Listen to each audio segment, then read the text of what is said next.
keeps his head, keeps control. Here's a question, Stephen, and when you talk about losing the plot, they might lose the plot as late as the walk to the ring. Because the last of the 30 noise. seconds! I mean, remember we were there for the Amir Khan fight, which was the first big boxing event at the O2 Arena. There were only 7,000 people there. What a the noise. noise was fantastic. Now multiply that by 3 if they sell every ticket here, and they probably will do. Then just think of that noise as they walk to the ring.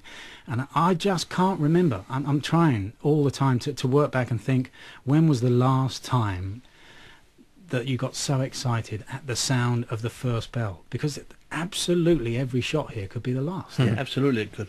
Okay, guys, let's look at some of the boxers bubbling under as well, who could make it big in 2008.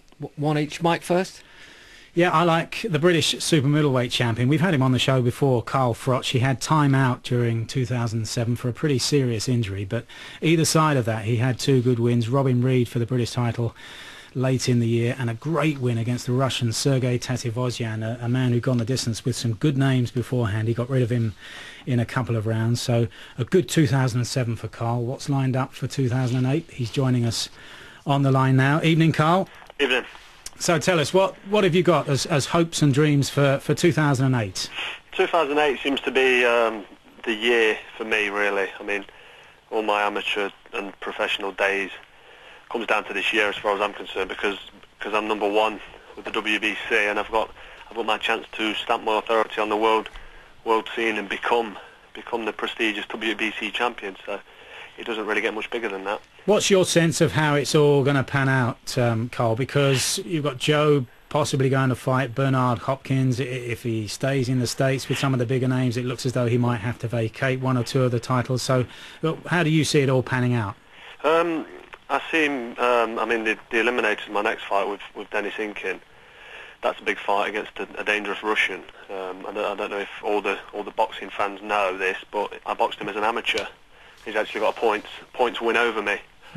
That's of no concern to me. I mean, I put him down in the last round and badly hurt him. I know exactly what to do to knock him out. I mean, I think I'll outclass him and outbox him early anyway, before catching him and getting him out of there. I have seen him on shaky legs, and he has been down in his career. So it's not just a case of, I'm going to knock him out and that's that. I've seen chinks in his armour that I know I can expose. After beating Inkin in style, as you know, and as you just mentioned, I will become mandatory for Joe Calzaghe's WBC version of the super middleweight world titles. This is the big prestigious one for me, and this is the one that I've got my eyes firmly set target on.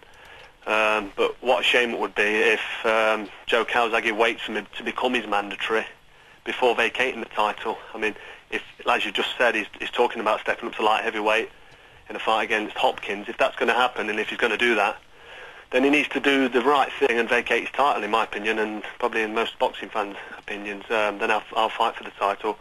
If he waits for me to become the mandatory before vacating it, then he's shown me and all the boxing fans exactly what he is. And in my opinion, that's a coward, as far as I'm concerned, and that's without trying to be harsh to him and just give him unnecessary stick. But if he knows he's stepping up to light heavyweight, vacate the title, do the right thing, and let me fight straight shot for it. If I do become his mandatory, stand there and fight me for it. Do you know what I mean? It's a big fight that the fans want to see. So if Joe was to vacate, one of the fights, we've been talking already in the programme, Carl, about the fights that we most want to see in 2008, and I saw in a list somewhere that a lot of people wanted to see you against Mikhail Kessler, Joe's last opponent. Yeah, that was an opinion of the Boxing News directly. I mean, obviously a lot of people would want to see that fight, and it's a fight I'd happily take. I mean, Mikhail Kessler gave Joe Calzaghe a hard fight. For me, he took his foot off the gas for whatever reason, whether he ran out of steam or whether he's struggling at the weight or whatever happened there. But it did look exciting for a couple of rounds. It did look very competitive, and especially the last round. I mean, he put a bit of a whooping on Calzaghe in that last round, but Calzaghe did take his eye off the job in hand, and I think he knew he'd won, and he was being a bit silly in the last round and showboating around a little bit. He walked onto a couple of nasty shots, so he lost that round clearly for me.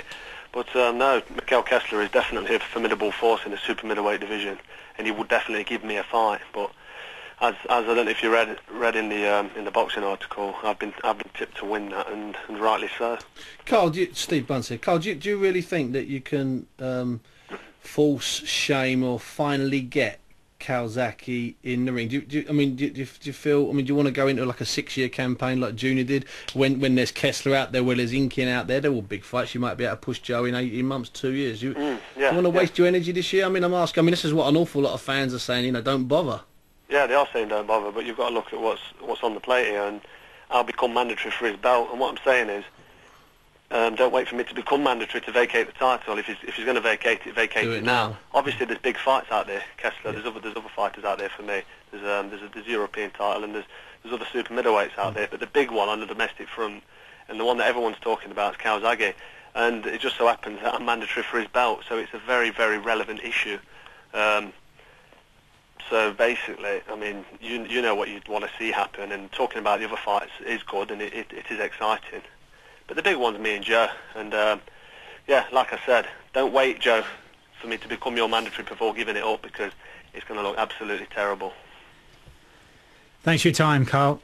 You're welcome. Good luck for the rest of the year, mate. Carl. Yeah, Thanks for that. Good Cheers. to talk to him as well. Matt Skelton and Amir Khan coming up between now and 10 o'clock. You're listening to 5 Live Sport and to 5 Live Boxing. Steve Bunce and Mike Costello alongside me, Mark Saggers, giving us his man to watch in 2008. What about you then, Steve Bunce? Who's your big man? Well, I think the man to watch, because I know he'll be in an awful lot of big fights this year, will be little Kevin Mitchell. Little Cockney Kev. He wants to open up a. Cockney Kev. He wants to open up a series of pie and mash shops in the Essex suburbs. That's true. That's not Bunce top spin. And he's fighting this Saturday, Kev. It was meant to be for the British title, but the British champion pulled out of an injury. Then it was meant to be for the Commonwealth title, but his Ghanaian opponent failed a blood test, and he's been matched with a very tough Venezuelan who lives out in Spain called Edison Torres. Saturday night at York Hall. It's not much of a fight. It's an 8-round fight. Perfectly okay, but why I think he's the one to watch out for is because even if he doesn't carry on winning, if he loses, he's going to be in big fights. He's going to fight Alex Arthur probably this year. He wants to fight Amir Khan. He's moving through the weights, and if he doesn't fight Alex Arthur, he could end up fighting Scott Harrison, the guy that was a big star on this show 18 months ago before he fell into booze and cocaine hell and found himself in prison. I mean, there's a lot of big fights. That's why I think little Kev, little cheeky, chirpy Cockney Kev is going to be... Keep on the pie and mash. If we get Kakur back here next January, I tell you what, you'll say you're right about little Kevin Mitchell. Steve, he was in some great fights last year. Get him in on 5 Live. No, he's exclusive to me on BBC Radio London. God dear. Anyway, Buncey looks as if he's had a good Christmas, doesn't he, Mike? He does. The diet's working. Tell us a little bit about, let's talk about Amir Khan. His 2007 though, Steve. Oh, I'll tell you what, it was a dreadful year. He started the year with one outstanding court case. This was for the crash on a zebra crossing where he ran his sort of £70,000 Range Rover or Land Rover into somebody. He did get out and put a blanket over the guy. He didn't vanish like a Nassim Hamed had done 2 years earlier. And he managed to get off that. He was fined and he received some sort of ban.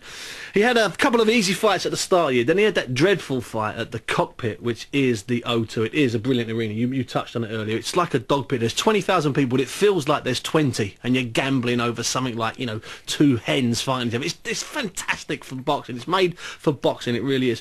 And he had that dreadful fight there in July. I want to say dreadful. It was dreadful for him because he ran out of ideas and then was knocked down and came very close to losing his perfect record and falling from his mantle. It's very much the people's fighter. He managed to get up and beat Willie Limon. Then he had a decent win towards the end of the year. Then he had a fantastic win, only 72 seconds at the end of the year. Whilst we were in Las Vegas, he was fighting in front of a capacity crowd in Bolton. He beat the former British lightweight champion Graham Earl in 72 seconds. Now, I've watched that fight back. Some people were screaming it was an early stoppage. It may have been stopped early, but it was only going to last another 10 seconds. It hadn't been stopped at that point. So it was an indifferent year, but of course, by the end of the year, he had this speeding charge hanging over him, which was very, very serious.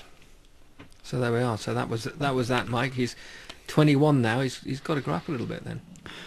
Well, he's had this torrent of adulation since he was 17, came back from the Athens Olympics as one of the stars of the British team at the Olympics, and that can change somebody of that age. It can, Absolutely. I remember talking 15, maybe even 20 years ago to Terry Lawless about Frank Bruno, and he was saying that it's got to the stage at this time, and this was still fairly early in Frank's career, he says he can walk into a room of strangers and friends, and he can just announce it's Tuesday, and everybody will roll about laughing just because Frank said it. And that kind of that kind of syndrome sets in, and I'm not suggesting that Amir Khan is falling into that kind of syndrome yet, but there is a danger. And when I spoke to him this week, he was at least ready to accept that he's been in the wrong.